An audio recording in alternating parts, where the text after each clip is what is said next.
दोस्तों, स्वागत है आप सभी का आपके अपने YouTube चैनल पर। दोस्तों, अभी हमने पिछले कुछ वीडियोज में त्रिभुज के बारे में अध्ययन किया था। दोस्तों, अब हम नए टॉपिक की बात करेंगे। टॉपिक का नाम है चतुर्भुज। इंग्लिश में इसको बोलते हैं सर क्वाड्रिलेटरल चतुर्भुज। दोस्तों, जैसे इसके नाम से आप देख पा रहे हैं चतुर चतुर का मतलब होता है दोस्तों चार, भुज का मतलब भुजा। इसका सीधा सीधा सा अर्थ है दोस्तों चार भुजाओं से घिरी या बंद आकृति। चार भुजाओं से घिरी या बंद आकृति चतुर्भुज कहलाती है। दोस्तों, ये कोई भी चतुर्भुज चार भुजाओं, जैसे हमने ये लो इस तरह से ऐसे कोई भी बना दिया, इसको बोलते हैं चतुर्भुज।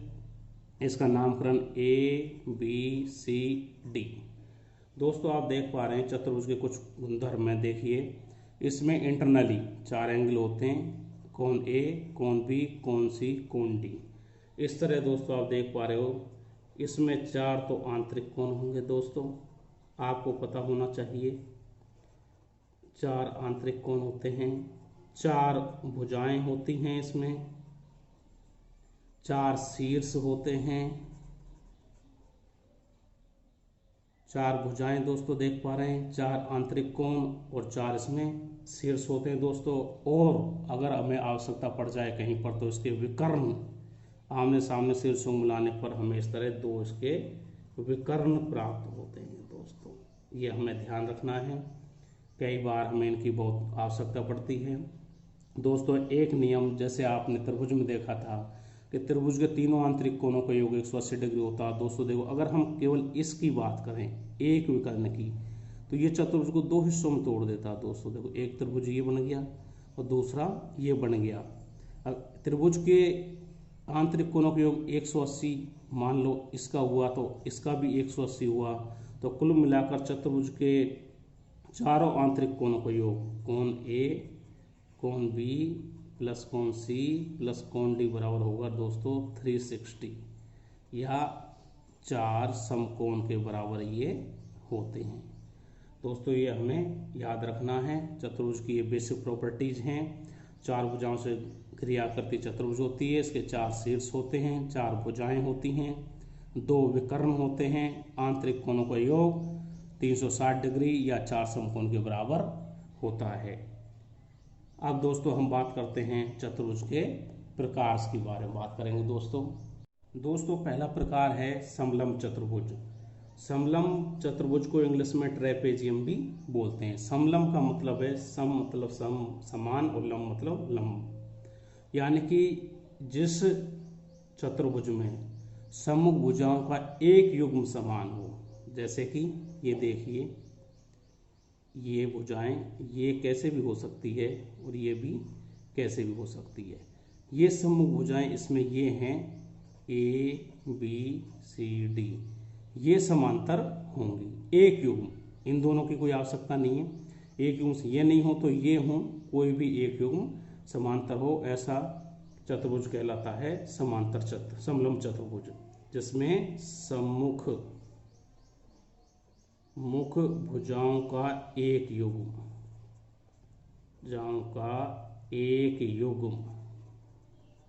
समांतर हो, अर्थात AB is parallel to CD हो, तो इस तरह का चतुर्भुज कहलाता है समांतर चतुर्भुज। दोस्तों आगे बात करते हैं, दूसरा टाइप है समांतर चतुर्भुज। जैसा आप देख पा रहे हैं, इसको इंग्लिश में बोलते हैं पैरेललोग्राम। समांतर चतुर्भुज का मतलब दोस्तों, अभी आपने समलंब चतुर्भुज देखा जिस सम्मुख भुजाओं का एक युग्म समांतर हो। अगर सम्मुख भुजाओं के दोनों युग्म समांतर हो, सम्मुख भुजाओं के दोनों युग्म समांतर हो। देखिए, अब ये बनाते हैं, जैसे ये है, ये दोनों भुजाएं समांतर हैं, इनको भी समांतर करना है तो मान लो एक ये, तो ये समांतर कैसे होगी दोस्तों, इस तरह ABCD, ये इसके समांतर है दोस्तों, ये इसके समांतर है, दोनों युग्म समांतर होंगे इसमें। देखिए यहाँ पे लिख देते हैं ए बी इज समांतर सी डी के, ये इसके, और A C is parallel to B D के। बी डी या डी बी ऐसे भी लिख सकते हैं इसको, ये दोनों समांतर होंगे।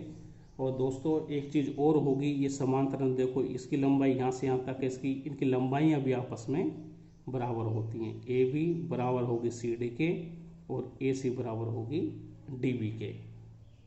दूसरी बात दोस्तों इसमें हम देखेंगे ये एंगल और ये एंगल, ये सम्मुख कोण है दोस्तों, ये और ये सम्मुख कोण। ऐसे ये और ये सम्मुख कोण, सम्मुख कोण भी इसमें बराबर होते हैं दोस्तों, सम्मुख कोण बराबर होंगे, ये आपको याद रखना दोस्तों। एक प्रॉपर्टी तो आपको ये, दूसरी प्रॉपर्टी ये, और तीसरी ये, सम्मुख कोण बराबर होंगे दोस्तों। आगे दोस्तों इसके विकर्ण खींचते हैं। देखिए इसका विकर्ण ये खींचा और इसका विकर्ण ये खींचा दोस्तों। दोनों विकर्ण परस्पर समद्विभाजित भी करते हैं। सम्मुख कोण बराबर, पहले मैंने लिखा नहीं, ये लिख देते हैं, कोण ए बराबर कोण डी होगा और कोण सी बराबर कोण बी होगा। विकर्ण जो अभी हमने दोनों खींचे हैं, दोनों विकर्ण परस्पर समद्विभाजित करते हैं। मान लो ओ बिंदु पर ये काट रहे हैं, परस्पर समद्विभाजित का मतलब ये और ये यहाँ से ओ बी और ओ सी बराबर होंगे, ओ डी और ओ ए बराबर होंगे। चौथा है विकर्ण परस्पर समद्विभाजित करते हैं,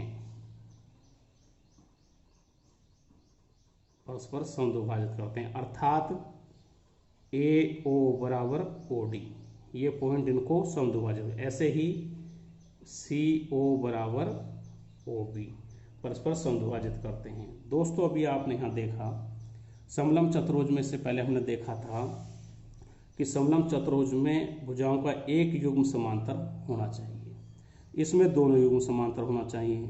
इसका मतलब समलंब चतुर्भुज की प्रॉपर्टी इसमें आ रही है, लेकिन इसकी प्रॉपर्टी समलंब चतुर्भुज में नहीं आ रही। तो हम ये कह सकते हैं दोस्तों कि प्रत्येक समांतर चतुर्भुज, प्रत्येक समांतर चतुर्भुज समलंब होगा। आप देख पा रहे हैं क्यों होगा, क्योंकि समलंब की एक ही प्रॉपर्टी, दो भुजाएं होनी चाहिए, दो भुजाएं इसमें समांतर हैं। परंतु कुछ समलंब चतुर्भुज ऐसे भी हो सकते हैं दोस्तों जिसमें दो भुजाएं समांतर हैं, ये एक युग्म, इनका दूसरा युग्म भी समांतर हो सकता है। तो परंतु कुछ समलंब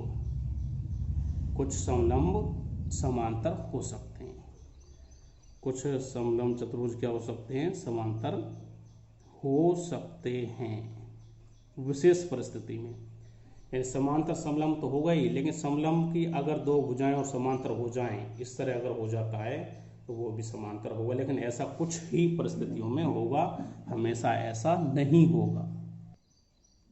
आगे अगला प्रकार है दोस्तों आयत। आयत को रेक्टेंगल भी बोलते हैं। आयत के बारे में दोस्तों, ऐसा समांतर चतुर्भुज जिसकी का प्रत्येक कोण समकोण। अभी हमने समांतर चतुर्भुज की बात की दोस्तों, अगर उसका प्रत्येक कोण 90 डिग्री का करते हैं, अर्थात देखो दोस्तों ये समांतर चतुर्भुज है, ये भुजाएं समांतर हैं, ये भी समांतर होंगे लेकिन समकोण और हों, तो यानी कि इस पे ये पूरी तरह लंबवत लाइनें खींची जाएंगी। तो दो देखा दोस्तों आपने, प्रत्येक कोण 90 डिग्री का हो, समांतर चतुर्भुज होना चाहिए और प्रत्येक कोण 90 डिग्री का होना चाहिए। तो इसमें दोस्तों ये लंबाई इसके बराबर होगी और ये लंबाई इसके बराबर होगी और समांतर भी ये होंगी। ऐसा समांतर चतुर्भुज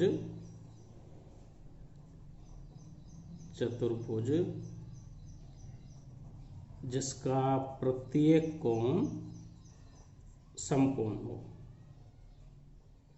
इसमें दोस्तों एक बात आप देखेंगे, देखिए मान लो इसका नाम हम ए बी सी डी ऐसे रख देते हैं, तो इसमें A B is parallel to C D और A C is parallel to B D हमेशा होगा, तथा ए बी बराबर भी सी डी होगा और ए सी बराबर भी बी डी होगा। प्रत्येक कोण 90 डिग्री का होगा, ये इसमें बता दिया दोस्तों।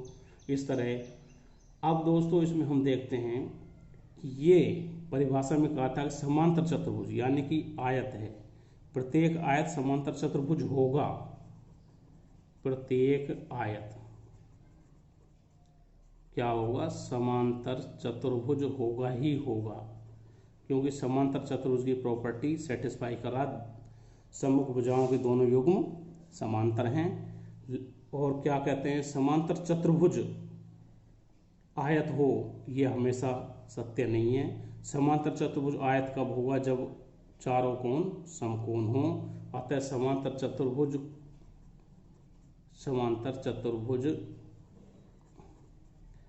आयत कब होगा, हमेशा नहीं होगा, कुछ केसेज में इसमें होगा।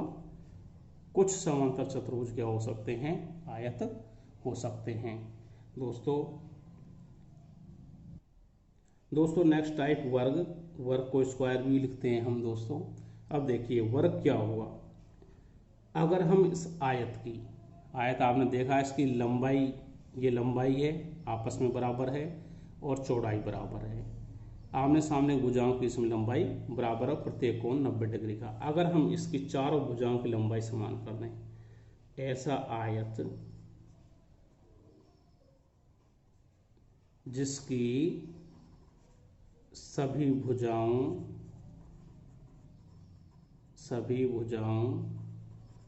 की लंबाई समान हो,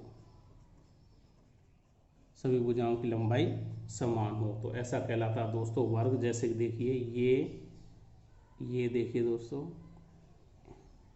ये ABCD, अगर ये 2 सेंटीमीटर है तो ये भी 2 सेंटीमीटर हो, ये 2 सेंटीमीटर हो और ये भी 2 सेंटीमीटर हो, प्रत्येक कोण 90 डिग्री का इसमें होगा, क्योंकि आयत में होता है, आयत से ही वर्ग बना है। तो इस तरह आप देख रहे हो दोस्तों, इसमें कोण A बराबर कोण B बराबर कोण C बराबर कोण D बराबर क्या होगा, 90 डिग्री, तथा AB बराबर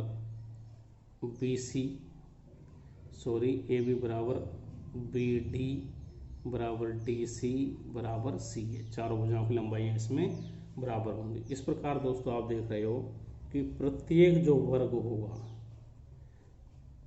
वर्ग आयत की सभी प्रॉपर्टी सेटिस्फाई करता है।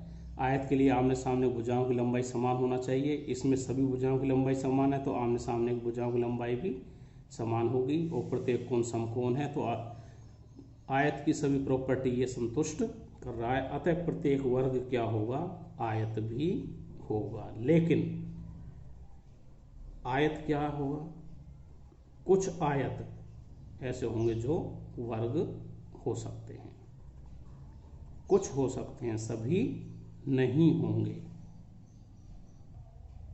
दोस्तों नेक्स्ट टाइप समचतुर्भुज, इसको रोम्बस भी बोलते हैं। सम का मतलब है सम, समान, चतुर्भुज ऐसा चतुर्भुज जिसकी सभी भुजाएं समान हो, सभी भुजाएं समान होंगी।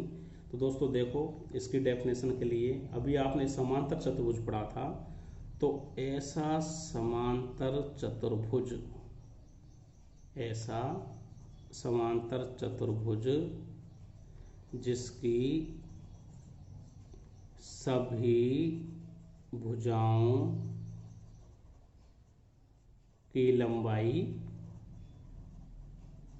समान हो। देखिए दोस्तों, अभी आपने समांतर चतुर्भुज बनाया था तो ऐसे बनाया था, ऐसे, इसकी सभी भुजाओं की लंबाई समान होनी चाहिए। जैसे कि मान लो ये PQRS है, अगर ये 2.5 है तो ये भी 2.5, ये भी 2.5 और ये भी 2.5 होनी चाहिए। दोस्तों सभी भुजाओं की लंबाई समान होना चाहिए, अर्थात PQ बराबर QS बराबर SR और बराबर RP, ये इसमें होने चाहिए, ये इसकी बेसिक प्रॉपर्टी है।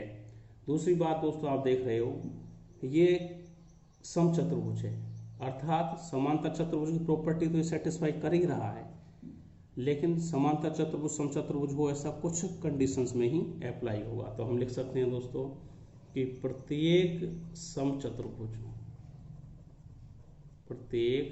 समचतुर्भुज क्या होगा, हमेशा समांतर तो वो होगा ही होगा, क्योंकि समांतर चतुर्भुज में आमने सामने की भुजाएं हैं या सम्मुख भुजाएं, सब दोनों भुजाओं का योग समांतर होना चाहिए। तो दोस्तों देखो ये समांतर हैं दोनों, क्योंकि इनकी सभी भुजाओं की लंबाई समान है, तो इसलिए एक्स्ट्रा प्रॉपर्टी है अतः। लेकिन प्रत्येक समांतर चतुर्भुज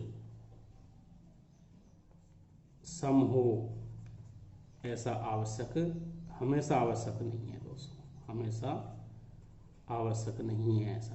कुछ कंडीशंस में हो सकता है, हमेशा ऐसा आवश्यक नहीं है दोस्तों। दोस्तों नेक्स्ट टाइप की बात करते हैं। नेक्स्ट टाइप है पतंग या काइट। ये कैसी होती है दोस्तों, आप सभी ने देखा होगा। पतंग इस तरह की होती है, ऐसे, और ये इस तरह से, PQRS।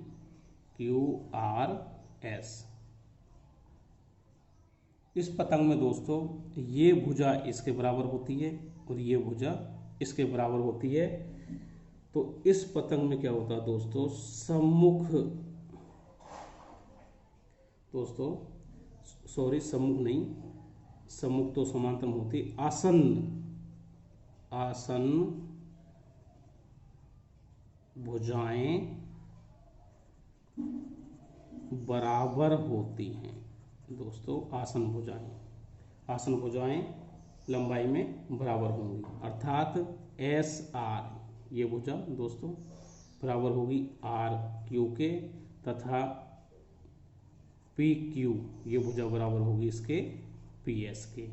इस तरह पतंग की प्रॉपर्टी होती है। ये भी एक चतुर्भुज होता है, क्योंकि 4 भुजाएं होती है इसमें, इसलिए ये कहलाता है दोस्तों पतंग। नेक्स्ट टाइप दोस्तों उत्तल चतुर्भुज। उत्तल चतुर्भुज का मतलब होता है दोस्तों ऐसा चतुर्भुज जिसका प्रत्येक आंतरिक कोण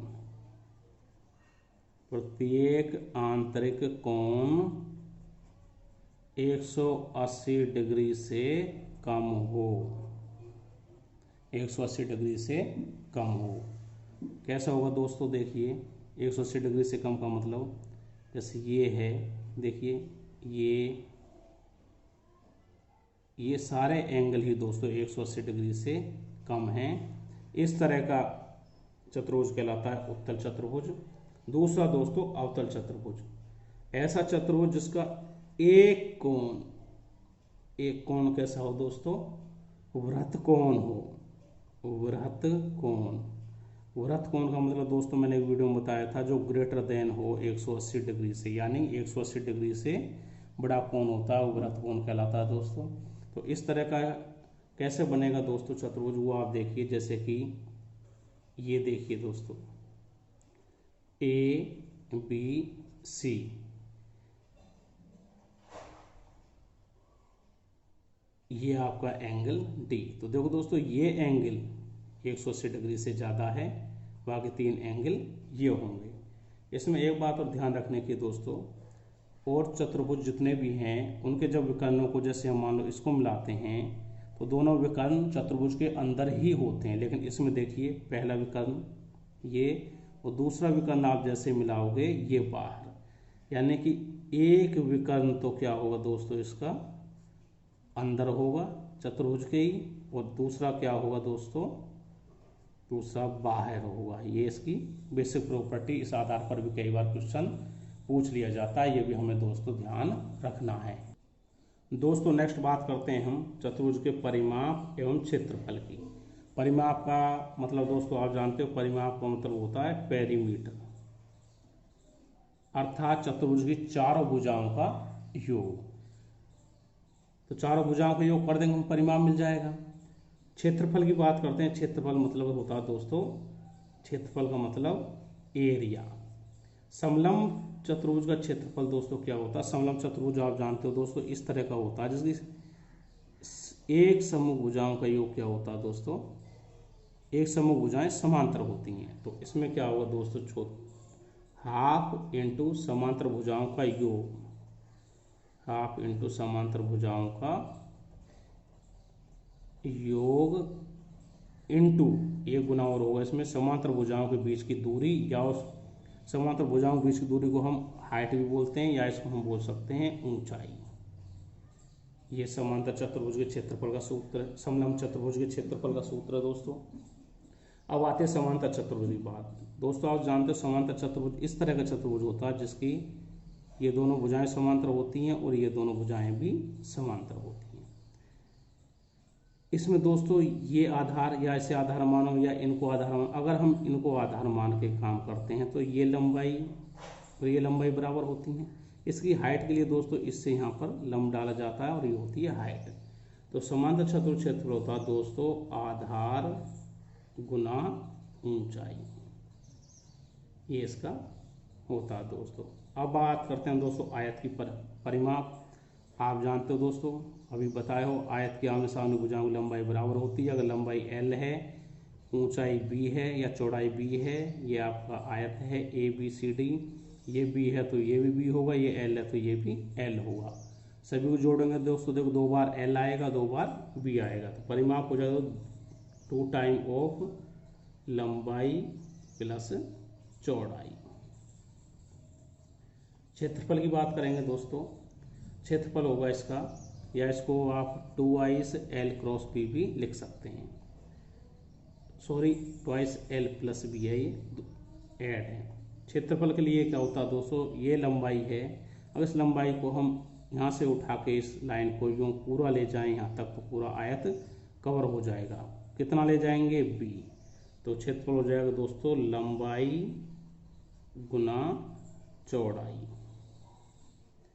अर्थात L क्रॉस B हो जाएगा दोस्तों। वर्ग दोस्तों अभी आपको बताया था, वर्ग की चारों भुजाएं बराबर होती हैं दोस्तों। ये वर्ग है आपका ABCD, मान लो इसकी लंबाई A, इसकी लंबाई A, ये भी A है और प्रत्येक कोण इसका 90 डिग्री होता है। तो पेरीमीटर क्या हो जाएगा दोस्तों, चारों भुजाएं समान हैं, 4 भुजाएं हैं, तो पेरीमीटर हो जाएगा दोस्तों 4A। और क्षेत्रफल दोस्तों ये A है, इसको कितने टाइम ले जा रहे हैं, A टाइम ही ले जा रहे हैं। तो वहाँ L क्रॉस B था, यहाँ L था, ये B था, यहाँ दोनों A हैं, तो क्षेत्रफल A क्रॉस A, अर्थात भुजा का स्क्वायर, ये इसका क्षेत्रफल हो जाएगा दोस्तों।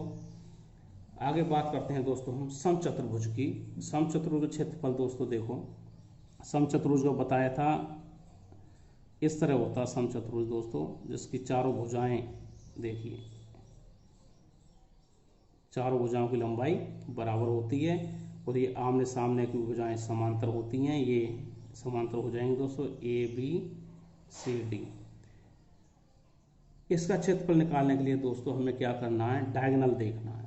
जैसे कि पहले हमने डायगोनल बनाते हैं, एक डायगोनल ये, इसका नाम हमने रख दिया दोस्तों D1, और दूसरा डायगोनल बनाया दोस्तों हमने ये, इसका नाम रख दिया D2।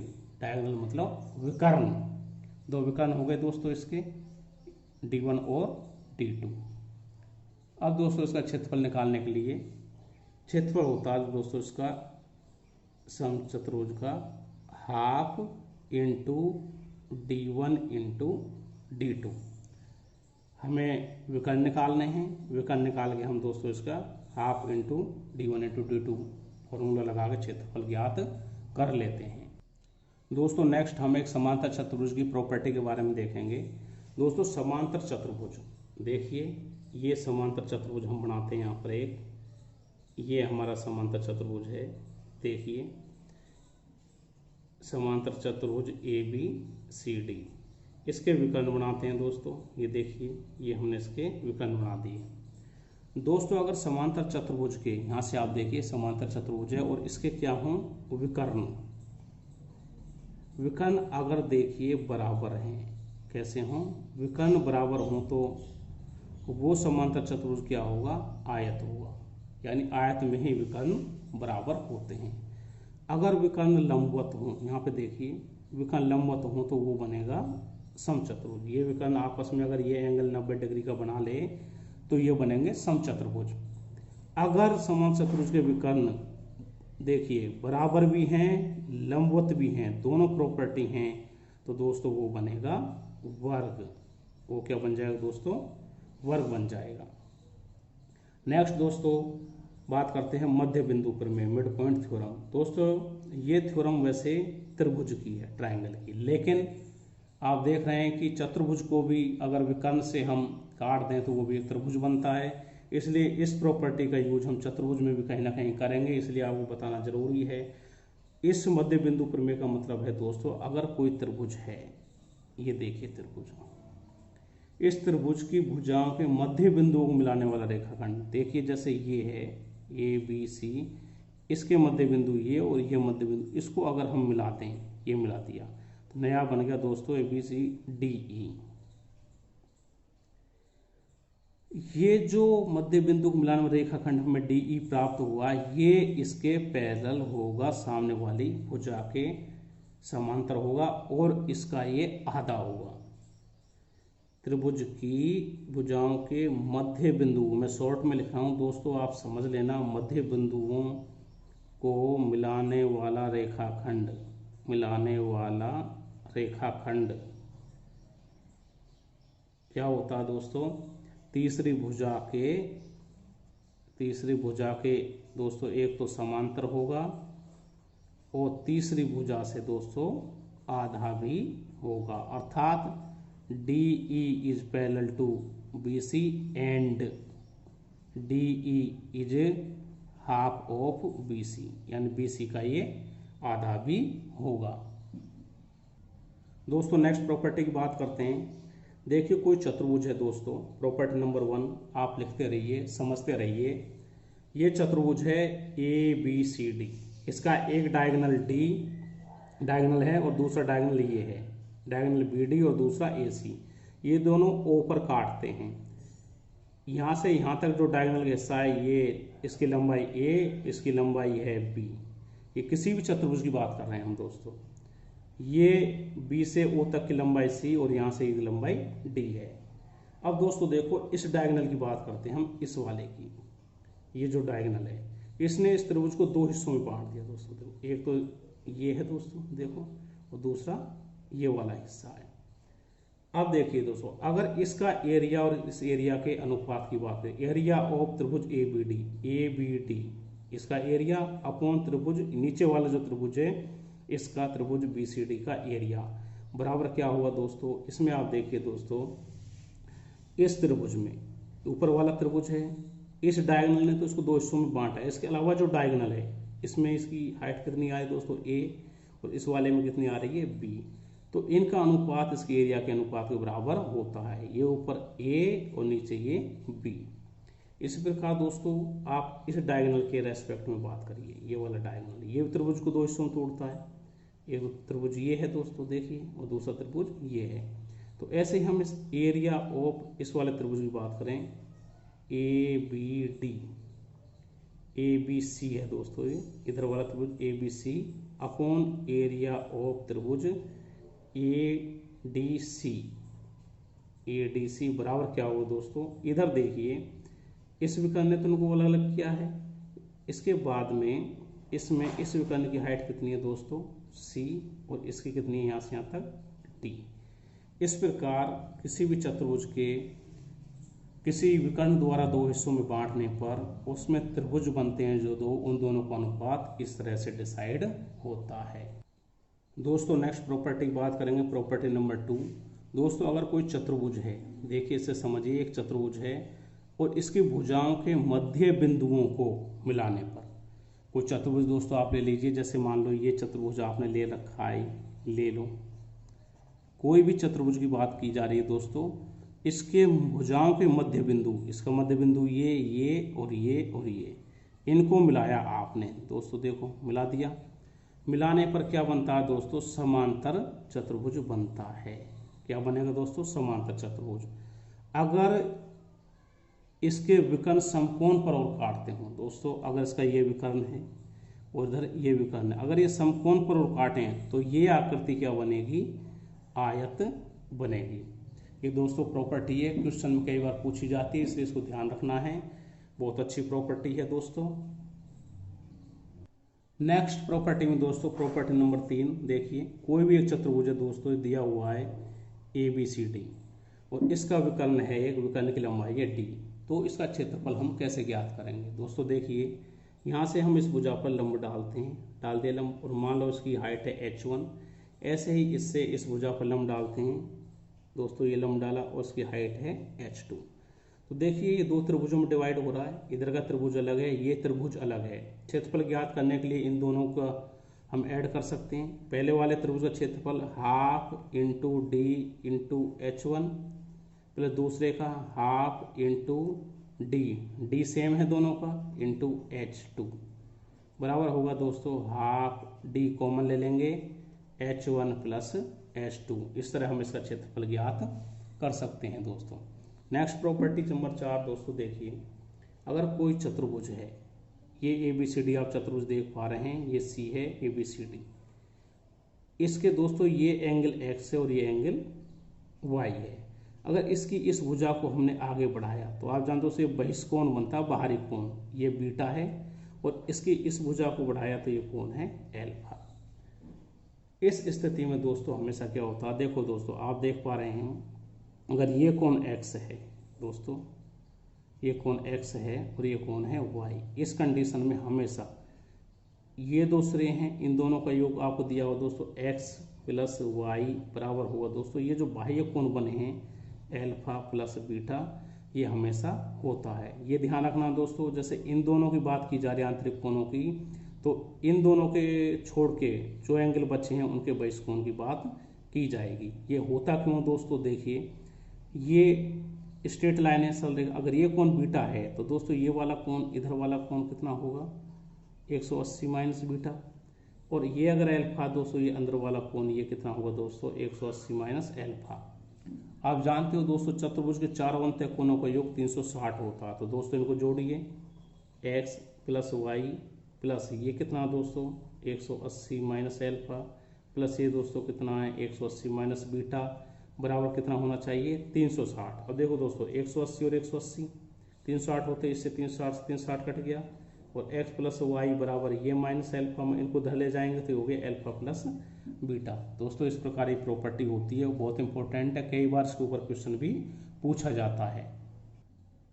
प्रॉपर्टी नंबर 5 की बात करेंगे दोस्तों, यदि विकर्ण समकोण पर काटें, कोई चतुर्भुज है दोस्तों आपका बना हुआ है, मैं थोड़ा और बना देता हूँ क्लियर करने के हिसाब से।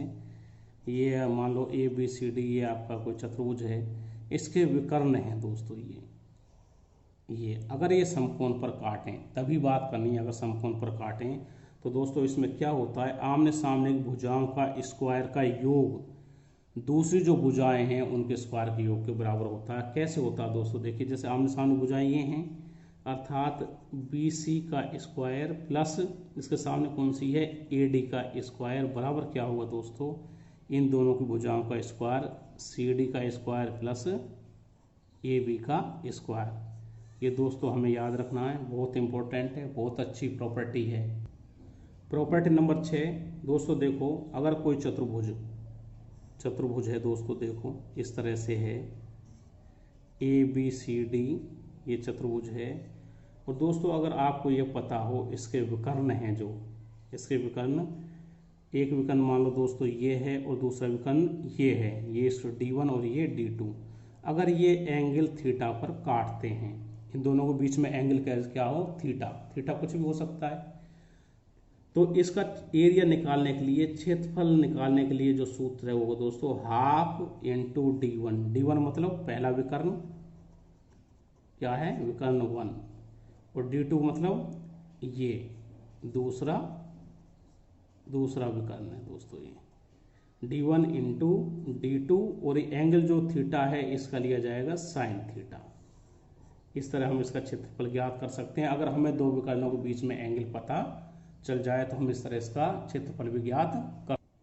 नेक्स्ट प्रॉपर्टी की बात करेंगे दोस्तों नेक्स्ट प्रॉपर्टी नंबर 7 की बात करेंगे। इस प्रॉपर्टी में क्या दोस्तों, देखो एक चतुर्भुज है ABCD, आप देख पा रहे हैं ये चतुर्भुज ABCD है, इसके दो विकर्ण हैं, ये विकर्ण और ये O पर मिलते हैं।